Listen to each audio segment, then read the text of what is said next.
अथ मंत्रपाठः। ॐ सहनाववतु सहनौ भुनक्तु सह वीर्यं करवावहै तेजस्विनावधीतमस्तु मा विद्विषावहै। ॐ शान्तिः शान्तिः शान्तिः।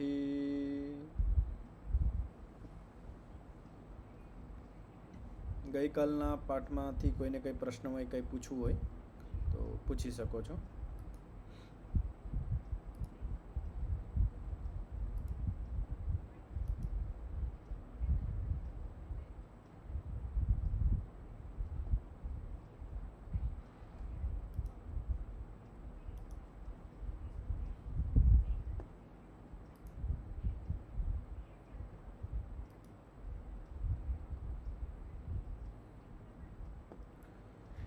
તો આ દૃશ્ય કેટલા વિભાગમાં છે, એટલે આ પ્રકૃતિના કેટલા વિભાગ છે એને આપણે આ યોગ દર્શનના જો બીજું પાદ છે સાધન પાદ, એનો 19મા સૂત્રને આપણે સમજતા હતા કે પ્રકૃતિના કઈ રીતના વિભાગ હોય છે. તો આપણે એમાં જે પ્રથમ વિભાગ છે વિશેષ, એને કાલે સમજવાનો પ્રયત્ન કર્યો હતો. વિશેષ એટલે કે એના પછી કંઈ શેષ નથી, એ અંતિમ તત્વ છે પ્રકૃતિના, પછી એનાથી કંઈ આગળ નથી બનતું. અને કેટલા હતા? 16. એમાં 5 જ્ઞાનેન્દ્રિય, 5 કર્મેન્દ્રિય અને 1 મન અને 5 મહાભૂત, પંચ મહાભૂત, સ્થૂલ મહાભૂત જેને આપણે કહીએ છીએ. તો આ જે 16 પદાર્થ છે એને વિશેષ નામથી કહેવાય છે. અને એમાં વિશેષની અંદર કયા કેનાથી બન્યા છે એ પણ અહીંયા વર્ણન કરવામાં આવ્યું હતું કે જે પંચ મહાભૂત છે, આકાશ, વાયુ, અગ્નિ, જળ અને ભૂમિ, આ પંચ મહાભૂત છે એ શબ્દ, સ્પર્શ, રૂપ, રસ, ગંધ, તન માત્રાથી એનું નિર્માણ થયું છે. અને જે જ્ઞાનેન્દ્રિયો છે, શ્રોક, ત્વક, ચક્ષુ, જીવા, ઘ્રાણ, આ જે જ્ઞાનેન્દ્રિય છે, અને 5 કર્મેન્દ્રિય, વાક એટલે વાણી, પાણી એટલે હાથ, પાદ એટલે પગ, પાયુ અને ઉપસ્થ, આ જે 5 કર્મેન્દ્રિયો છે, અને 1 મન, આનું નિર્માણ કેનાથી થયું છે? અહંકારથી થયું છે. તો આ જે સત્વરજ તમ છે એના આ વિશેષ 16 આ વિભાગ છે, 16નો વિભાગ છે એક, એને વિશેષ નામથી કહેવાય છે.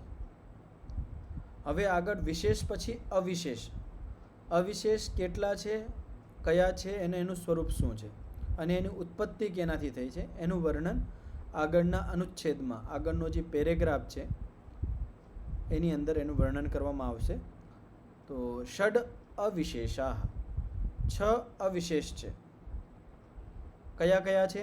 તદ્યથા શબ્દ તન્માત્રમ, સ્પર્શ તન્માત્રમ, રૂપ તન્માત્રમ, રસ તન્માત્રમ, ગંધ તન્માત્રમ ચ ઇતિ 1 2 3 ચતુષ પંચ લક્ષણાઃ શબ્દાદયઃ પંચ અવિશેષાઃ. તો આ 5 અવિશેષ છે. શબ્દ તન્માત્ર, સ્પર્શ તન્માત્ર, રૂપ તન્માત્ર, રસ તન્માત્ર અને ગંધ તન્માત્ર, આને અવિશેષ કહેવાય છે. ષષ્ઠશ્ચ અવિશેષો અસ્મિતા માત્ર હતી. અને છઠ્ઠું શું છે અવિશેષ? અસ્મિતા. અસ્મિતા એટલે અહંકાર. અસ્મિતાનો અર્થ શું છે? અહંકાર. તો અવિશેષ કેટલા થયા? ટોટલ 6 થયા. 5 તન્માત્રાઓ અને અહંકાર, આ 6 ને અવિશેષ નામથી કહેવાય છે. આ બીજો વિભાગ છે. જે પ્રકૃતિ છે, પ્રકૃતિના જે પરવાણી કીધું હતું, ગુણ પરવાણી, સત્વ, રજ અને તમ, આ જે ગુણ છે એના પર્વ એટલે વિભાગ છે. તો પહેલો વિભાગ તો અવિશેષ, બીજો વિભાગ છે નહીં, પહેલો વિભાગ હતો વિશેષ, જે 16 તત્વ છે એ વિશેષની અંદર આવે છે, અને 6 તત્વ છે એ અવિશેષની અંદર આવે છે. તો અહીંયા એક વસ્તુ સમજવા જેવી છે કે આ જે એક, દ્વિ, ત્રિ, ચતુષ અને પંચ, તો જે શબ્દ તન્માત્રા છે એ આકાશનો વિષય છે, તો એ એક લક્ષણવાળું છે શબ્દ. અને પછી સ્પર્શ, સ્પર્શ કેનું છે? ત્વગેન્દ્રિયવાળું છે, અગ્નિ, અગ્નિનું રૂપ છે. વાયુ, વાયુની સાથે જોડશે. આકાશની સાથે જ શબ્દ તન્માત્ર, આકાશનું એક લક્ષણ છે શબ્દ તન્માત્ર. વાયુ છે એના 2 લક્ષણ છે, શબ્દ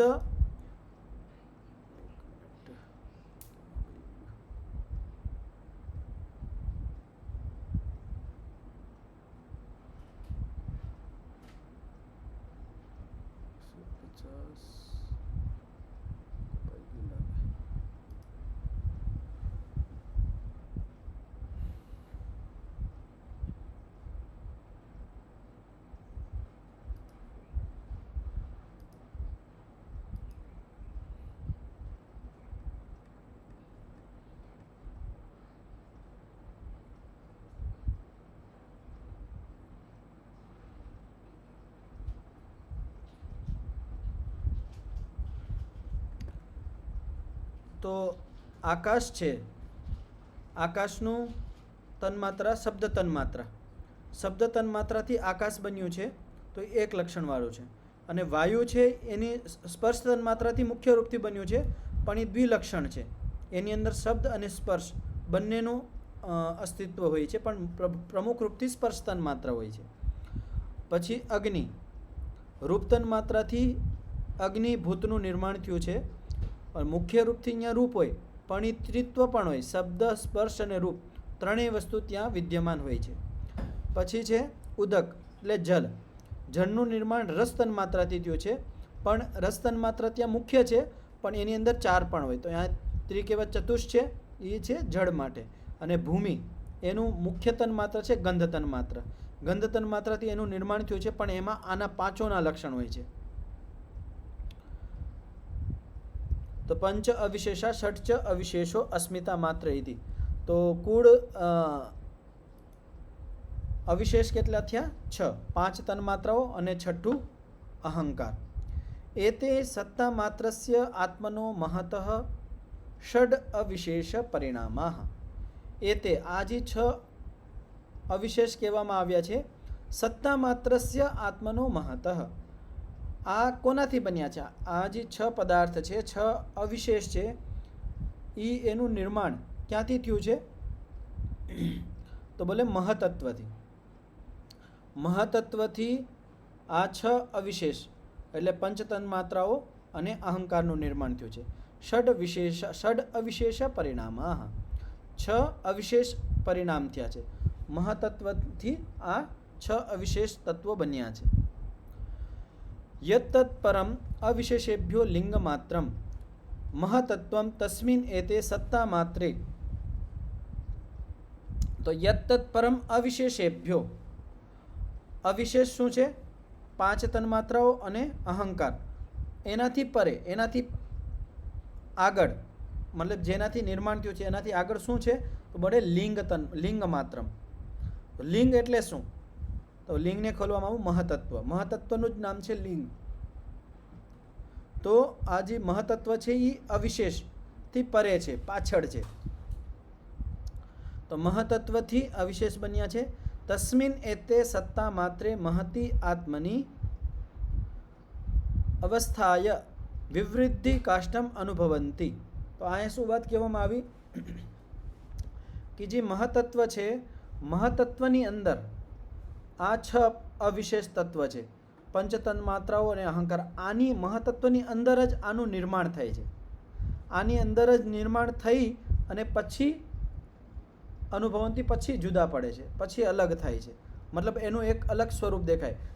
અંદર વિદ્યમાન હોય પણ પ્રકટ રૂપમાં આવી જાય. જેવી રીતે માની અંદર સંતાનનું નિર્માણ થાય 9 મહિના સુધી, પછી અલગ થઈ જાય છે, તેવી જ રીતે મહતત્વની અંદર જ વિવૃદ્ધ કાષ્ટમ, જ્યાં સુધી એની વૃદ્ધિ થવાની હોય, એ 5 છ અવિશેષ પદાર્થોની જ્યાં સુધી વૃદ્ધિ થવાની હોય ત્યાં સુધી વૃદ્ધિ થઈને પછી જુદા પડે છે.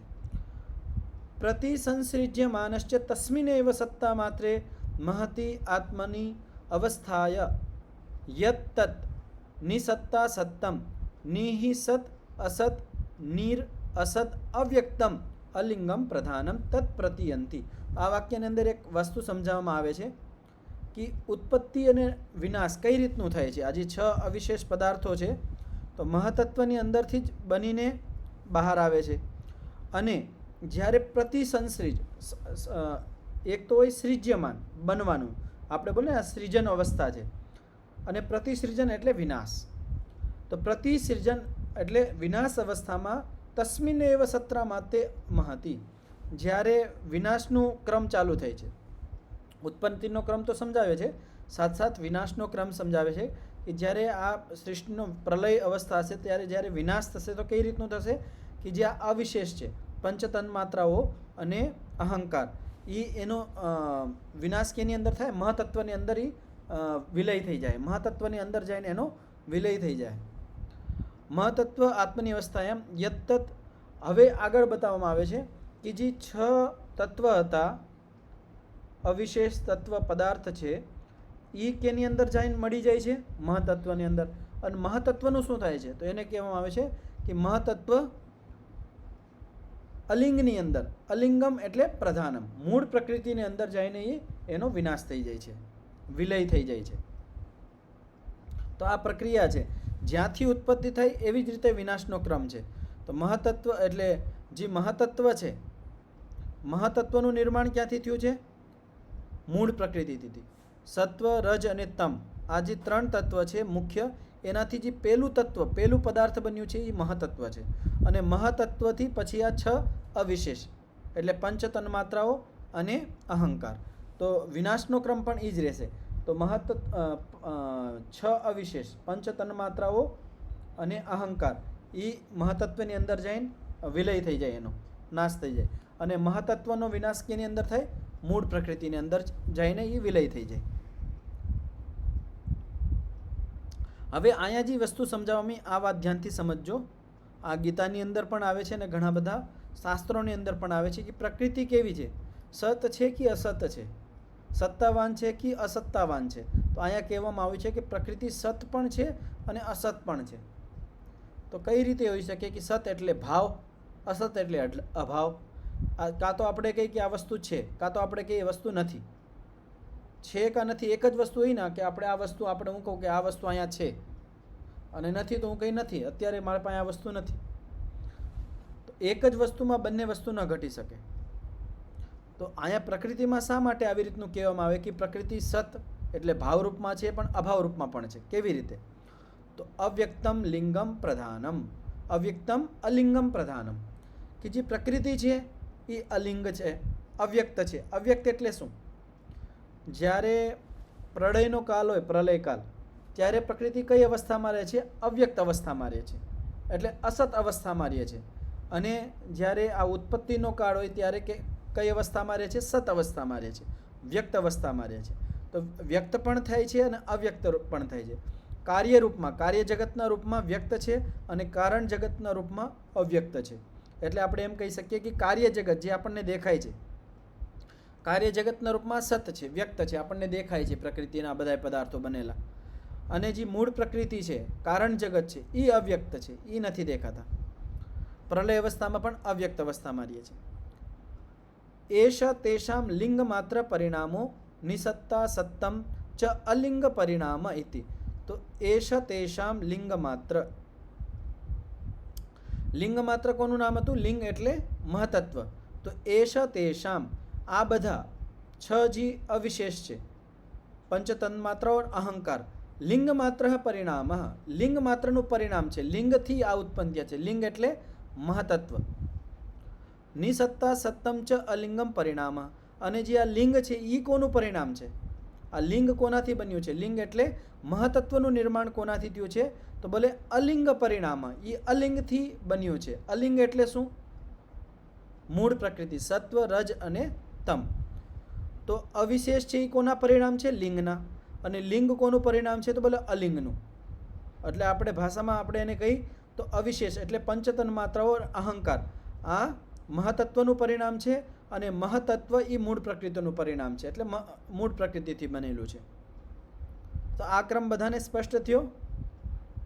હું પ્રશ્ન પૂછી લઉં, મને ખ્યાલ આવશે કે કોને કોને સ્પષ્ટ થઈ ગયું છે. અહંકારનું નિર્માણ કોનાથી થયું છે? અહંકાર કેનાથી બન્યો છે?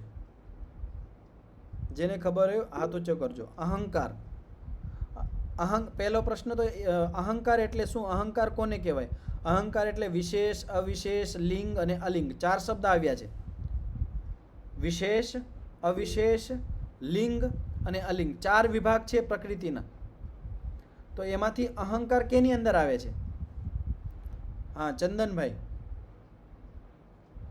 નમસ્તે આચાર્યજી. જી નમસ્તે જી. તો ચંદનભાઈ કીધું તમે. મહેતત્વ પ્રહલાદભાઈ રોકાજો. 5 તન્માત્રાએ એ અવિશેષમાં આવે. મેં ચંદનભાઈ થી પૂછ્યું હતું. હા ચંદનભાઈ બોલો તમે. સોરી.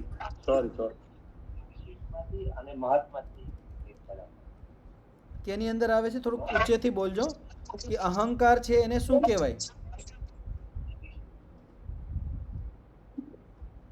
વિશેષ, અવિશેષ, લિંગ અને અલિંગ આ 4 વસ્તુમાંથી કેની અંદર અહંકાર આવે છે? અવિશેષની અંદર આવે છે. અને ઈ અહંકારનું નિર્માણ કેનાથી થયું છે? મહતત્વથી. સાચું. હવે જે આપણું મન છે, મન કોની અંદર આવે છે? વિશેષ, અવિશેષ, લિંગ અને અલિંગ આ 4 વસ્તુ છે, 4 શબ્દો છે, 4 વિભાગ છે પ્રકૃતિના. આ 4 માંથી મન કેની અંદર આવશે? પ્રહલાદભાઈ બોલો. નમસ્તે આચાર્યજી. એ વિશેષમાં આવશે. 16 પદાર્થ આવે એમાં મન આવી જાય. 16 પદાર્થ આવે, વિશેષની અંદર આવશે. સાચું. લિંગ કોને કહેવાય? લિંગ એટલે શું? લિંગ કોનું નામ છે? નરેશભાઈ. મહતત્વનું. મહતત્વનું નિર્માણ કોનાથી થયું છે? અથર્વ મુનિજી. મહતત્વનું નિર્માણ કોનાથી થયું છે? અમૃતા મુનિજી, અથર્વ મુનિજી, નીતાબેન. પ્રકૃતિથી. હા નીતાબેન બોલો. નીતાબેન અવાજ નથી આવતો. મૂળ પ્રકૃતિથી. મૂળ પ્રકૃતિથી એટલે એને કહેવાય લિંગથી. લિંગનું નિર્માણ અલિંગથી થયું. મૂળ પ્રકૃતિથી. પણ આપણે શાસ્ત્રીય ભાષામાં કહીએ તો જે લિંગનું નિર્માણ અલિંગથી થયું છે. લિંગ એટલે મહતત્વનું નિર્માણ અલિંગથી થયું છે, હે ને? અલિંગ એટલે શું? અમૃતા મુનિજી છે. અલિંગ એટલે શું? અલિંગ કોને કહેવાય?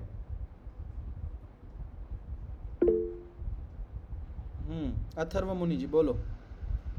હા અમૃતા બોલો. અમૃતા મુનિજી ઊંચેથી બોલો, અવાજ નથી આવતો તમારો. અલિંગ એટલે અરે અલિંગ એટલે શું? અલિંગ એટલે શું? 3 જે છે એ રજોગુણ, સતોગુણ અને તમોગુણ. સતોગુણ, રજોગુણ અને તમોગુણ એટલે કહેવાય મૂળ પ્રકૃતિ. મૂળ પ્રકૃતિ. અલિંગ એટલે મૂળ પ્રકૃતિ, સત્વ, રજ અને તમ. તો અત્યાર સુધી જે મૂળ પ્રકૃતિ છે એના માટે કયા કયા શબ્દ આવી ગયા છે? કોને ખબર છે? નરેશભાઈ, કયા કયા શબ્દ ધ્યાનમાં આવે છે?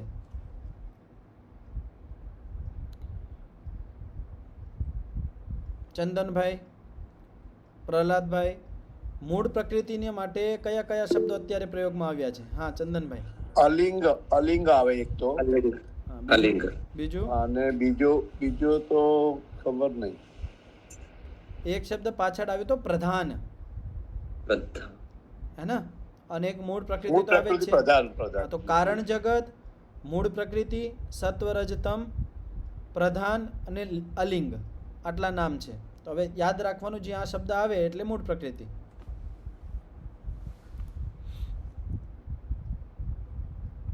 હવે આપણે આગળ વધીએ. તો હવે કેટલા વિભાગ થઈ ગયા અત્યાર સુધીમાં? વિશેષનું વર્ણન કરી દેવામાં આવ્યું, અવિશેષનું વર્ણન કરી દેવામાં આવ્યું અને મહતત્વ એટલે લિંગનું પણ વર્ણન કરી દેવામાં આવ્યું. હવે અલિંગ એટલે મૂળ પ્રકૃતિનું વર્ણન કરવામાં આવશે. અલિંગ અવસ્થાયામ ન પુરુષાર્થો હેતુ.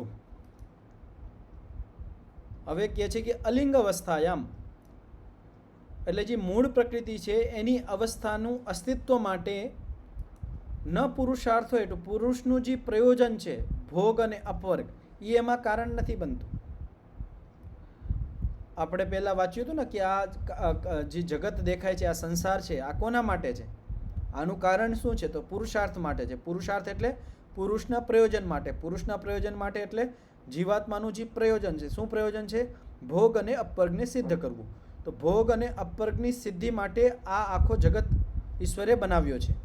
પણ આમાં એક વસ્તુ ધ્યાન દેવા જેવી છે કે જે અલિંગ છે એટલે મૂળ પ્રકૃતિ છે, એની જે અવસ્થા છે, એની જે સ્થિતિ છે એમાં પુરુષાર્થ એટલે પુરુષનું જીવાત્મા પ્રયોજન કારણ નથી બનતું. તો આપણે સીધું કહી તો કાર્ય જગત તો પુરુષાર્થનું હેતુ છે કે પુરુષાર્થ હેતુ એટલે જીવાત્માના માટે. કાર્ય જગતનું નિર્માણ કોના માટે થયું છે? જીવાત્મા માટે થયું છે. જીવાત્મા એટલે જીવાત્માનું જે પ્રયોજન છે ભોગ અને અપવર્ગ એની સિદ્ધિ માટે આ કાર્ય જગતનું નિર્માણ થયું છે. પણ જે કારણ જગત છે, મૂળ પ્રકૃતિ છે, એમાં પુરુષનું પ્રયોજન નથી. એટલે ભોગ અને અપવર્ગના માટે આ પ્રકૃતિનું મૂળ પ્રકૃતિ બની છે એવું નથી. ન અલિંગવસ્થાયામ આદૌ પુરુષાર્થતા કારણમ ભવતી ઇતિ ન તસ્યા પુરુષાર્થતા કારણમ ભવતી. તો એ જ વાતને પાછી ખોલવામાં આવે છે કે ન અલિંગવસ્થાયામ કે જે આદૌ પહેલી અવસ્થા છે. પાંચ વિભાગ બનાવ્યા છે: અલિંગ, લિંગ, અવિશેષ અને વિશેષ. એમાં જે આદવ એટલે પહેલી અવસ્થા. 4 વિભાગ બનાવ્યા હતા. પહેલી જે અવસ્થા છે મૂળ પ્રકૃતિ, એની અંદર પુરુષાર્થતા કારણ નથી બનતી. પુરુષાર્થતા એટલે પુરુષનું જીવાત્માનું જે પ્રયોજન છે ભોગ અને અપવર્ગ એ કારણ નથી બનતું. ના અસૌ પુરુષાર્થ કૃત ઇતિ નિત્ય આખ્યાયતે. તો આ શા માટે કહેવામાં આવે છે? આ મૂળ સિદ્ધાંત બતાવી દેવામાં આવ્યો છે કે ના અસૌ પુરુષાર્થ કૃતા ઇતિ, કે જે આ મૂળ પ્રકૃતિ છે એ પુરુષના પ્રયોજનની સિદ્ધિ માટે નથી. એનાથી શું સિદ્ધ થાય છે કે આ જે મૂળ પ્રકૃતિ છે એ નિત્ય છે. અગર આપણે આવું માની લઈએ કે આ કારણ જગત એટલે મૂળ પ્રકૃતિ પણ જીવાત્માના પ્રયોજન માટે છે, ભોગ અને અપવર્ગની સિદ્ધિ માટે છે, આવું માની લેશે તો શું થઈ જશે? એની ઉત્પત્તિને આપણે માનવી પડશે. એટલે અનિત્ય સિદ્ધ થઈ જશે કે જે આપણે મૂળ પ્રકૃતિ છે એ અનિત્ય થઈ જશે. શા માટે? કે આપણે કહીશું કે આ જીવાત્માના માટે મૂળ પ્રકૃતિ છે. એનું નિર્માણ શેનાથી થયું છે? નિર્માણ શા માટે થયું છે? મૂળ પ્રકૃતિનું નિર્માણ શા માટે થયું છે? કે પુરુષના પ્રયોજન માટે. આવી રીતે આપણે કહી તો જે મૂળ પ્રકૃતિ છે એ અનિત્ય સિદ્ધ થઈ જશે. પણ મૂળ પ્રકૃતિ નિત્ય છે.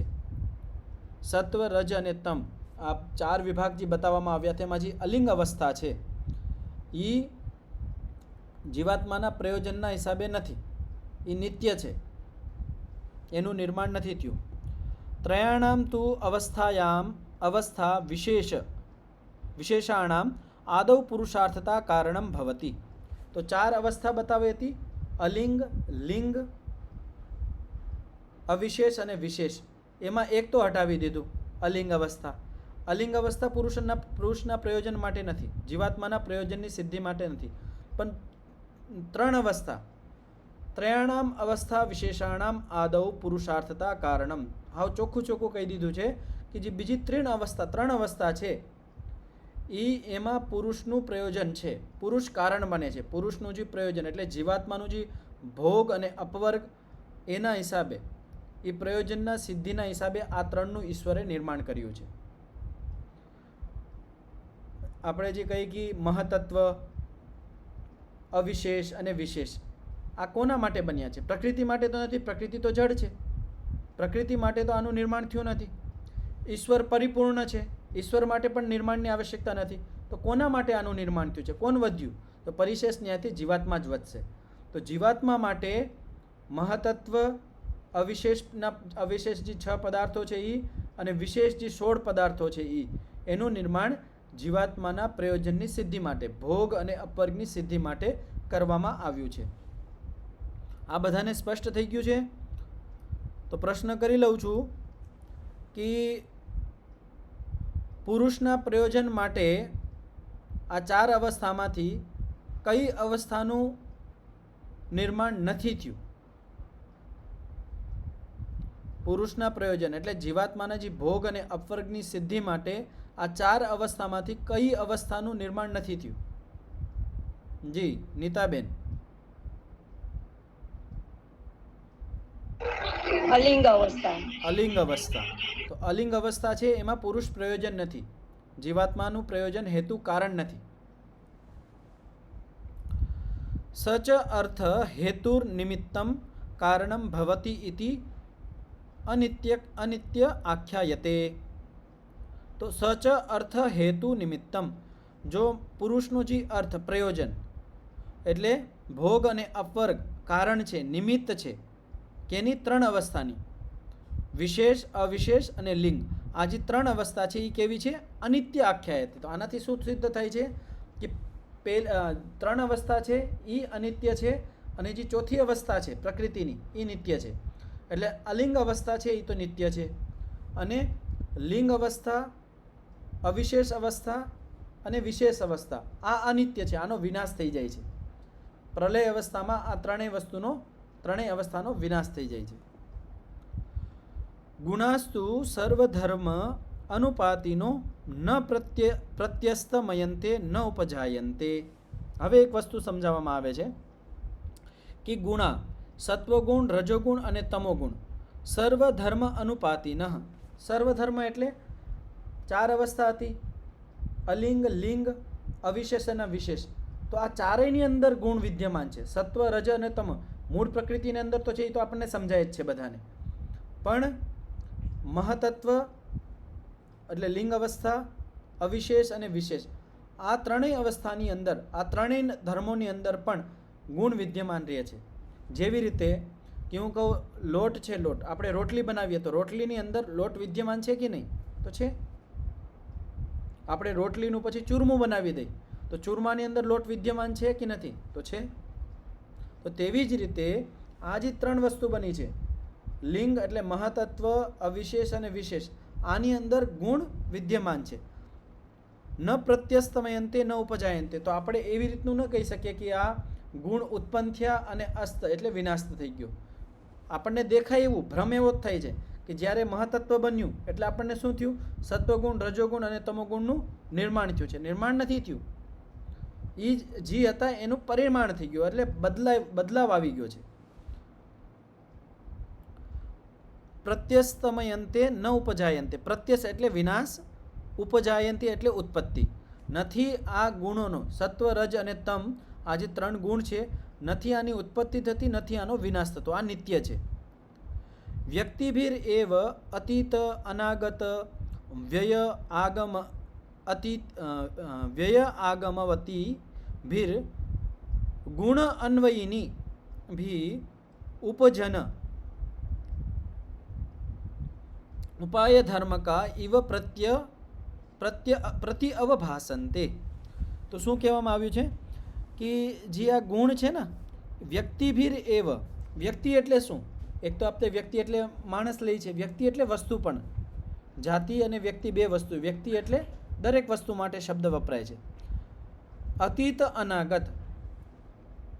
અતીત અને અનાગત આપણે સમજવું હોય તે આપણા ભાઈ કંઈક વસ્તુ છે, માની લ્યો કે ઘટ કહેવાય, ઘડો, આપણે જેને ગોરો કહી, મટકું છે, એ મટકું અતીત અને અનાગત 2 વસ્તુ થઈ કે ફૂટી ગયું એ મટકું, આપણે જ્યારે ગોરો ફૂટી ગયો તે અતીત થઈ ગયો એટલે ભૂતકાળમાં વહી ગયું. અનાગત એટલે કે કોઈ માટીનો લોંદો રાખેલો છે, હવે એનાથી એ ગોરો બનાવવામાં આવશે, એ છે અનાગત.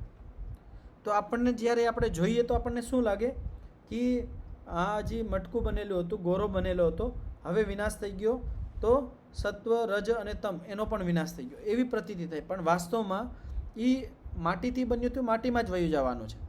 પણ સત્વ, રજ અને તમ એનો વિનાશ નથી થવાનો. અનાગત અને જે આવવાના છે, આવવાના છે એટલે એનું કંઈ સત્વ રજ તમ આ નવા નથી આવવાના, એનું બદલાવ થવાનો છે, એટલે એની બદલાઈ જવાનું છે, ખાલી એટલું જ. વ્યય અને આગમ શું હોય? વ્યય એટલે આપણે કહીએ ને કે આટલું ધનનો વ્યય થઈ ગયો એટલે વયું ગયું એટલે વિનાશ. આપણા પાસે જે આપણે આયુ છે એનો આપણે વ્યય થઈ ગયો એટલે આયુનું આટલી આયુ ઘટી ગઈ, વ્યય થઈ ગઈ, આટલી આયુનો વિનાશ થઈ ગયો. આગમ એટલે વૃદ્ધિ, કોઈ ઝાડવું છે, કોઈ વસ્તુ છે, આપણું શરીર છે, વૃદ્ધિને પ્રાપ્ત થાય છે. તો વ્યય અને વિનાશ અને વૃદ્ધિ બે શબ્દ છે. કોઈ વસ્તુ વિનાશ થતી હોય, નાશ થતો હોય તો આપણને પ્રતીતિ શું થાય કે સત્વ રજ અને તમનો વિનાશ થાય છે, પણ સત્વ રજ અને તમનો વિનાશ નથી થતો. એવી જ રીતે વૃદ્ધિ, કોઈ ઝાડવું છે, કોઈ નાનું બાળક છે, વૃદ્ધિ થાય છે, એનું શરીર પહેલાં 15 કિલોનું તો હવે 20 કિલોનું થઈ ગયું છે, તો એની અંદર હું સત્વ રજ અને તમો ગુણ એ નવા આવી ગયા છે, નવા ઉત્પન્ન થઈ ગયા છે? નહીં. ઉપજને અધર્મ કહીવ પ્રત્યે આવું ખાલી આપણને આભાસ માત્ર થાય છે કે આની અંદર સત્વગુણ, રજોગુણ અને તમોગુણ વધે છે, પણ વધતા નથી. ગુણ અન્વયિની ભી ઉપજનન ઉપાય ધર્મકા ઇવ પ્રતિ અવભાસંતે.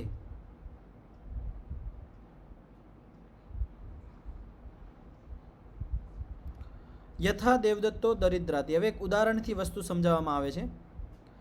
યથા દેવદત્તો દરિદ્રાતી કસ્માત યતો અસ્ય મ્રિયન્તે ગાવ ઇતિ ગવામેવ મરણાત તસ્ય દરિદ્રતા ન સ્વરૂપહાનાદિતિ સમહ સમાધિ. તો એક સમાધાન અહીંયા દેવામાં આવે છે. સમાધિ એટલે સમાધાન. કઈ રીતનું કે જેમ આપણે કહી કે દેવદત્ત દરિદ્રાતી, દેવદત્ત દરિદ્ર બની ગયો છે, દરિદ્ર થઈ ગયો છે. કસ્માત, શા માટે દરિદ્ર થઈ ગયો?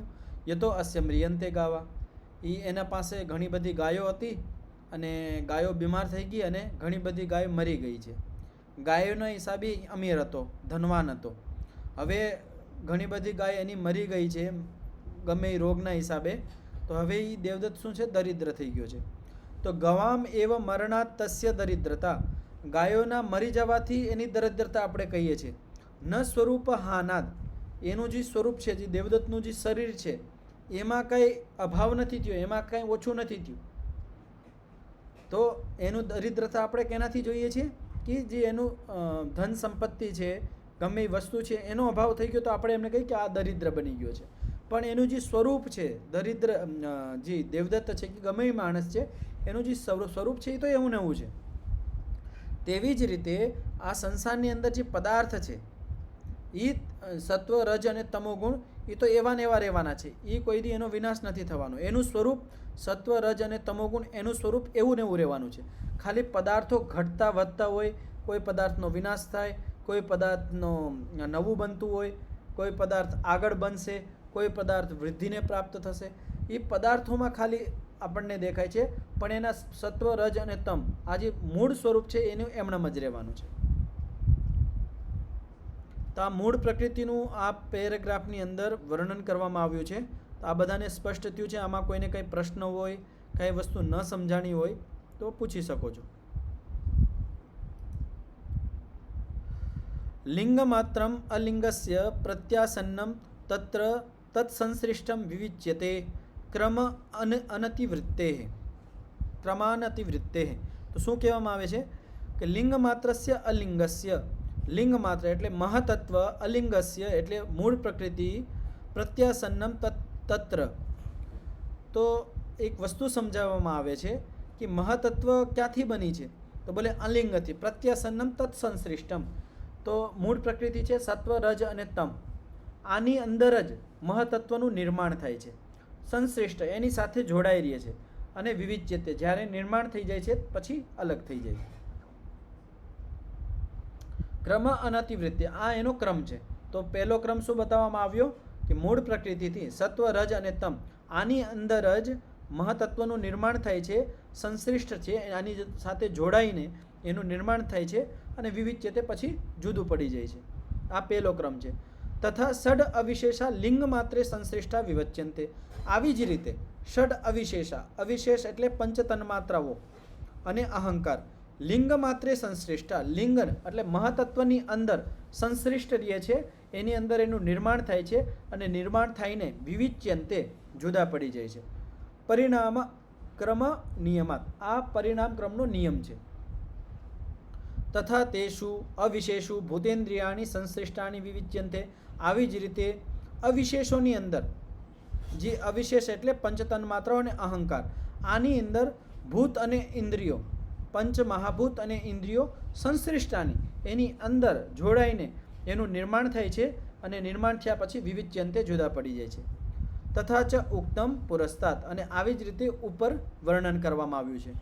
ન વિશેષેભ્ય પરમ તત્વાંતરમ અસ્તિ ઇતિ વિશેષાણામ નાસ્તિ તત્વાંતર પરિણામ. જે વસ્તુ મેં પ્રારંભમાં તમે સમજાવી હતી, આ વસ્તુ ધ્યાનથી સમજો. આ વાક્ય ન વિશેષેભ્ય પરમ તત્વાંતરમ અસ્તિ, વિશેષથી આગળ કોઈ નવું તત્વ નથી બનતું. આ વસ્તુ બધાને સમજાણી. વિશેષ એટલે જે 16 પદાર્થ છે એ અંતિમ અવધિ છે. 5 જ્ઞાનેન્દ્રિય, 5 કર્મેન્દ્રિય, મન, આ 11 અને 5 મહાભૂત સ્થૂલભૂત, આનાથી આગળ કોઈ તત્વાંતર નવું તત્વ નથી બનતું. જે આપણને દેખાય વૃક્ષ, આપણું શરીર છે, પછી આપણે માટીથી આ મકાનને આ બધી વસ્તુ બનાવીએ છીએ, એ કોઈ નવા તત્વ નથી, એ અવસ્થા વિશેષ છે, ખાલી પરિણમન છે. કોઈ નવો તત્વ પ્રકૃતિથી નથી બનતો. તો આ જ તત્વો બને છે પ્રકૃતિથી. 16 વિશેષ છે અને 6 અવિશેષ છે. તો 16 ને 6 કેટલા થયા? 22. અને મહતત્વ આ 23. તો મૂળ પ્રકૃતિથી આ 23 તત્વ જ બને છે. સત્વ, રજ અને તમ આ મૂળ પ્રકૃતિ છે, એનાથી કેટલા તત્વો બને છે? 23 તત્વો બને છે. 23થી કોઈ જુદું નવું તત્વ નથી બનતું. તો ન વિશેષેભ્ય પરમ તત્વાંતરમ, વિશેષથી પાછળ આગળ કોઈ નવું તત્વ નથી બનતું. વિશેષાણામ નાસ્તિ તત્વાંતરમ, વિશેષથી આગળ કોઈ નવું તત્વનું પરિણામ નથી થતું, નવું તત્વ નથી બનતું. તેષામ તુ ધર્મ લક્ષણ અવસ્થા પરિણામા વ્યાખ્યાયિષ્યન્તે. તેષામ એટલે જે વિશેષ છે, 16 પદાર્થ છે, એના ધર્મ લક્ષણ અવસ્થા પરિણામ, એમાં બસ અવસ્થાનું પરિણામ થાય છે. એ વ્યાખ્યાયિષ્યન્તે, આગળ એનું વ્યાખ્યાન કરવામાં આવશે, આગળ એને સમજાવવામાં આવશે. આગળ એક સૂત્ર આવશે 3જા પાદની અંદર, ત્યાં આનું વ્યાખ્યાન કરવામાં આવશે કે વિશેષ છે એ કેવી રીતે એનું અવસ્થા પરિણામ થાય છે. એ જે પંચ મહાભૂત છે એ કેવી રીતે એનું અવસ્થા બદલી જાય છે. ખાલી અવસ્થા બદલે છે, નવું તત્વ નથી બનતું. તો અહીંયા સુધી આ જે દૃશ્ય જગત છે એટલે મૂળ પ્રકૃતિ છે, કારણ જગત અને કાર્ય જગત, એનું આખું વર્ણન કરવામાં આવ્યું છે. એનું શું સ્વરૂપ છે અને કયા પદાર્થથી કયા પદાર્થનું નિર્માણ થયું છે. તો જે વસ્તુ જેનાથી બની હોય, તો જે મૂળ હોય, જેનાથી વસ્તુ બનતી હોય એ સૂક્ષ્મ હોય, એ જે બની હોય એ સ્થૂળ હોય. જેનાથી વસ્તુ બની હોય એ સૂક્ષ્મ. અવિશેષથી વિશેષ બન્યું છે, તો અવિશેષ શું છે? સૂક્ષ્મ છે. અને વિશેષ શું છે? સ્થૂળ છે. અને અવિશેષ અને મહતત્વમાં જોઈએ આપણે, તો મહતત્વથી અવિશેષનું નિર્માણ થયું છે. તો આ બંનેમાં સૂક્ષ્મ કોણ છે? મહતત્વ છે. અને અવિશેષ શું છે? સ્થૂળ છે. તેવી જ રીતે મહતત્વ કેનાથી બન્યું છે? મૂળ પ્રકૃતિથી બન્યું છે. તો મૂળ પ્રકૃતિ અને મહતત્વમાં સૂક્ષ્મ કોણ છે? મૂળ પ્રકૃતિ સૂક્ષ્મ છે અને મહતત્વ છે એ સ્થૂળ છે. આમાં કોઈને કંઈ પ્રશ્ન હોય તો પૂછી શકો છો, નકર પછી આપણે આગળ વધીશું. જી નરેશભાઈ. આચાર્યજી, આ જે અવિશેષ છે એમાંથી વિશેષ બને છે, અવાજ સાફ નથી આવતો, પાછું પૂછો એકવાર. પંચતન્માત્રા છે એમાંથી 5 સ્થૂળભૂત બને છે. જી. જે બાકીના 11 તત્વો છે, 5 જ્ઞાનેન્દ્રિય, 5 કર્મેન્દ્રિય અને 1 મન છે, એ અહંકારમાંથી બને છે એવું માનવાનું કે આ 6 માંથી? નહીં, અહંકારમાંથી જ બને છે. ચોખ્ખું અહીંયા આવ્યું હતું ને, અહીંયા પ્રારંભમાં જ એને કહી દીધું હતું કે જે અહીંયા જો શબ્દાદય પંચ વિશેષા ષડ વિશેષા, એની ઉપર જો અહીંયા આવ્યું હતું શ્રોત્રેન્દ્રિય, આ બુદ્ધિન્દ્રિયાણી એટલે જ્ઞાનેન્દ્રિય, કર્મેન્દ્રિયાણી મનઃ ઇતિ એતાની અસ્મિતા લક્ષણસ્ય અવિશેષા. અસ્મિતા એટલે અહંકાર. આ અહંકારથી અવિશેષ, આ અવિશેષ છે, અહંકાર રૂપી જે અવિશેષ છે એનાથી આ 11 વિશેષનો જન્મ થયો છે. તો આપણે એ જ કહેવાનું કે અવિશેષ એટલે પંચતન માત્રાઓથી પંચ મહાભૂતનું નિર્માણ અને અહંકારથી 5 જ્ઞાનેન્દ્રિય, 5 કર્મેન્દ્રિય અને મનનું નિર્માણ. એ રીતનું છે. સ્પષ્ટ થઈ ગયું ઓમ નરેશભાઈ? આચાર્યજી, કારણ અને કાર્ય એમાં ઘટાવી શકાય? કારણ અને કાર્ય આપણે સામાન્ય હા, તો રૂપથી કઈ કે આપણે જે વિશેષનું કારણ શું છે, તો અવિશેષ છે. હા, તો વિશેષ છે, જે કારણ છે સૂક્ષ્મ છે અને કાર્ય છે એ સ્થૂળ છે. સ્થૂલ છે. પણ આપણે અહીંયા ભ્રમ નહીં થવાનો. મૂળ કારણ તો મૂળ પ્રકૃતિ જ છે. કારણ જગત અને કાર્ય જગત એ પાછું અલગ છે. કારણ જગત એટલે જેનાથી કાર્ય જગત બન્યું હોય. તો 3 અવસ્થા છે એ કાર્ય જગતની અંદર આવે છે. અને જે પહેલી અવસ્થા હતી આદવ અલિંગ અવસ્થા, મૂળ પ્રકૃતિ, એ છે કારણ જગત. હા ચંદનભાઈ. સત્વ રજતમ. હા જી. હા ચંદનભાઈ, તમારે કઈ પૂછવું હતું? ના સર, પહેલાનું દબાણ. હા.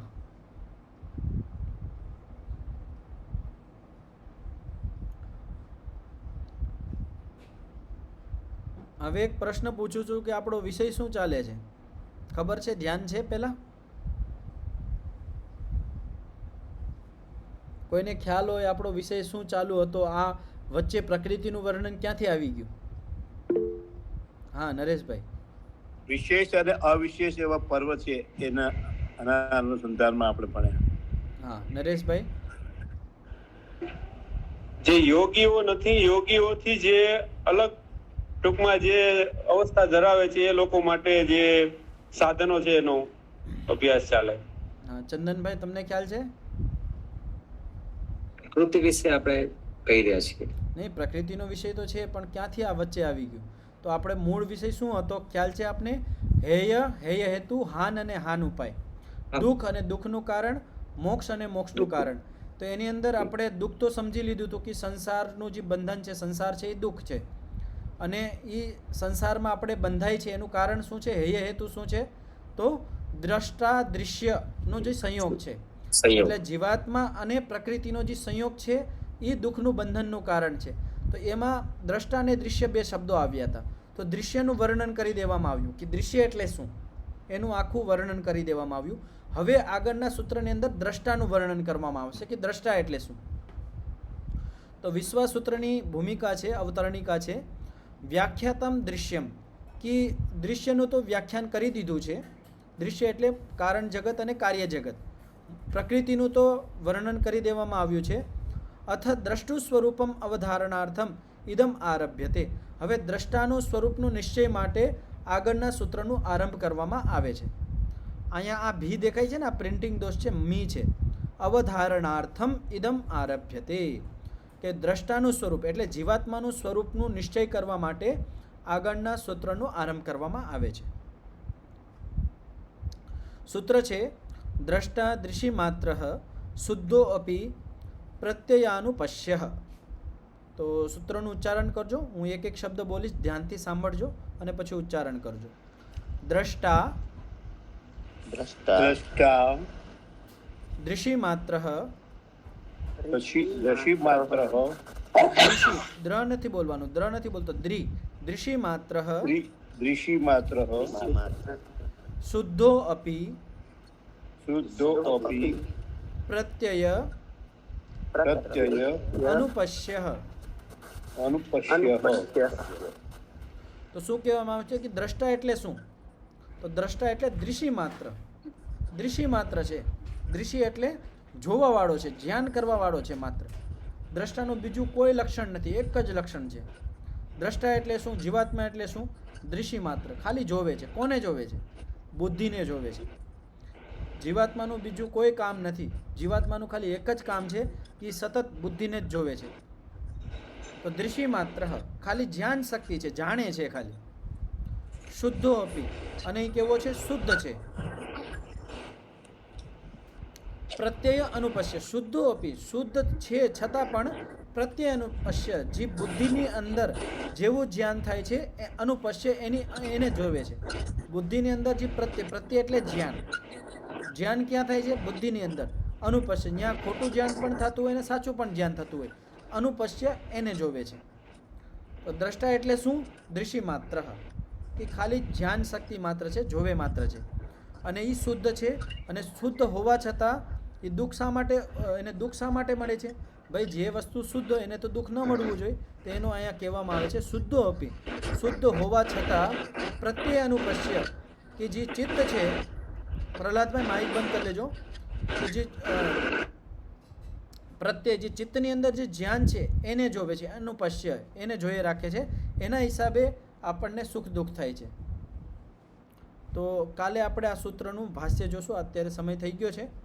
તો જે આપણે દૃશ્યનું સ્વરૂપ જે જોયું છે ઉપરના સૂત્રની અંદર, એના ઉપર વિચાર કરજો. અને કોઈ તમને પ્રશ્ન ને એવું કાંઈ ઊભો થાય તો કાલે પ્રારંભમાં આપણો જે પાઠ પ્રારંભ થાય એના પ્રારંભમાં જ રાખી દેજો. ઓમ. 3 વખત શાંતિનું ઉચ્ચારણ કરીને પાઠનો વિરામ કરીશું. ઓમ શાંતિ શાંતિ શાંતિ. બધાને નમસ્તે આચાર્યજી. નમસ્તે. નમસ્તે નમસ્તે આચાર્ય. જી. નમસ્તે જી.